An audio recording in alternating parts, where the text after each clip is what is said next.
भजन कीर्तन में क्यों बजाते हैं तालियां? जानकर आप भी हो जाएंगे शुरू। घर में, मंदिर में, देवालय में या कहीं भी भजन कीर्तन व आरती होती है, सभी लोग मिलकर खूब तालियां बजाते हैं। हमसे अधिकांश लोग बिना कुछ जाने समझे ही तालियां बजाया करते हैं, क्योंकि हम अपने पूर्वजों को ऐसा करते देखते आ रहे हैं। क्या आप जानते हैं कि भजन कीर्तन व आरती करते समय तालियां क्यों बजाई जाती हैं?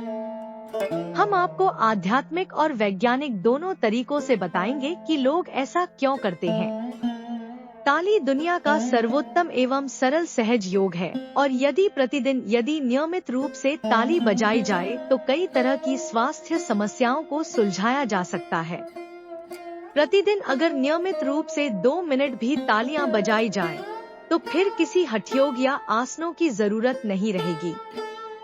आध्यात्मिक मान्यता के अनुसार जिस प्रकार व्यक्ति अपने बगल में कोई वस्तु छिपा ले और यदि दोनों हाथ ऊपर करे तो वह वस्तु नीचे गिर जाएगी, ठीक उसी प्रकार जब हम दोनों हाथ ऊपर उठकर ताली बजाते हैं तो जन्मों से इकट्ठा पाप जो हमने स्वयं अपने बगल में दबा रखे हैं, नीचे गिर जाते हैं, अर्थात नष्ट हो जाते हैं। कहा तो यहाँ तक जाता है कि जब हम कीर्तन के समय हाथ ऊपर उठाकर ताली बजाना में काफी शक्ति होती है। संकीर्तन से हमारे हाथों की रेखाएं तक बदल जाती हैं। हिंदुओं के पवित्र सर्वमान्य ग्रंथ रामचरितमानस में भी तुलसीदास ने इसका बड़े ही सुंदर तरीके से जिक्र किया है। उन्होंने लिखा है, वैज्ञानिक आधार।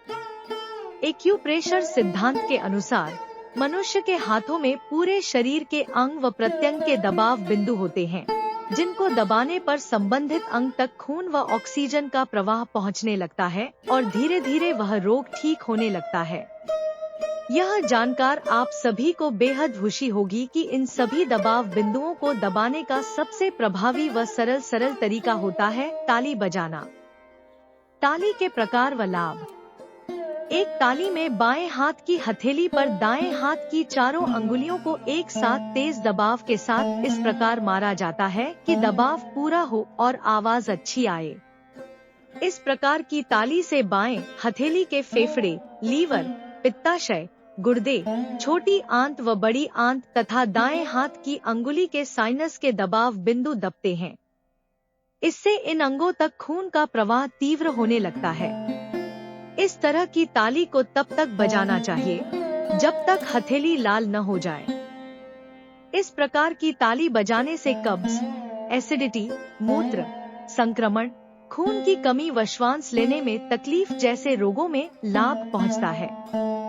2. थप्पी ताली।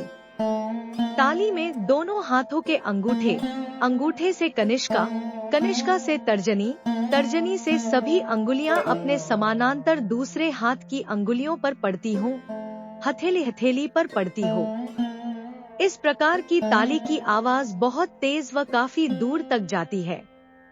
यह ताली कान, आँख, कंधे, मस्तिष्क, मेरुदंड के सभी बिंदुओं पर दबाव डालती है। एक्यूप्रेशर चिकित्सकों की राय में इस ताली को भी तब तक बजाना चाहिए जब तक कि हथेली लाल न हो जाए। इस ताली से फोल्डर एंड सोल्जर, डिप्रेशन, अनिद्रा, स्लिप डिस्क, स्पोगोलाइसिस और आंखों की कमजोरी जैसी समस्याओं में काफी लाभ पहुंचता है। 3. ग्रिप ताली। इस प्रकार की ताली में सिर्फ हथेली को हथेली पर ही इस प्रकार मारा जाता है कि वह क्रॉस का रूप धारण कर ले। यह ताली उत्तेजना बढ़ाने का विशेष कार्य करती है। इस ताली से अन्य अंगों के दबाव बिंदु सक्रिय हो उठते हैं और यह ताली संपूर्ण शरीर को सक्रिय करने में मदद करती है। यदि इस ताली को तेज व देर तक बजाया जाए तो शरीर में पसीना आने लगता है, जिससे शरीर के विषैले तत्व पसीने से बाहर आकर त्वचा को स्वस्थ रखते हैं। इस ताली बजाने से न सिर्फ रोगों से रक्षा होती है, बल्कि कई रोगों का इलाज भी हो जाता है।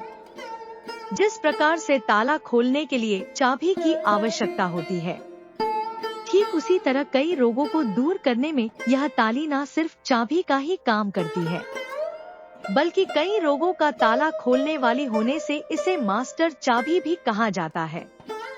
हाथों से नियमित रूप से ताली बजाकर कई रोग दूर किए जा सकते हैं एवं स्वास्थ्य की समस्याओं को सुलझाया जा सकता है।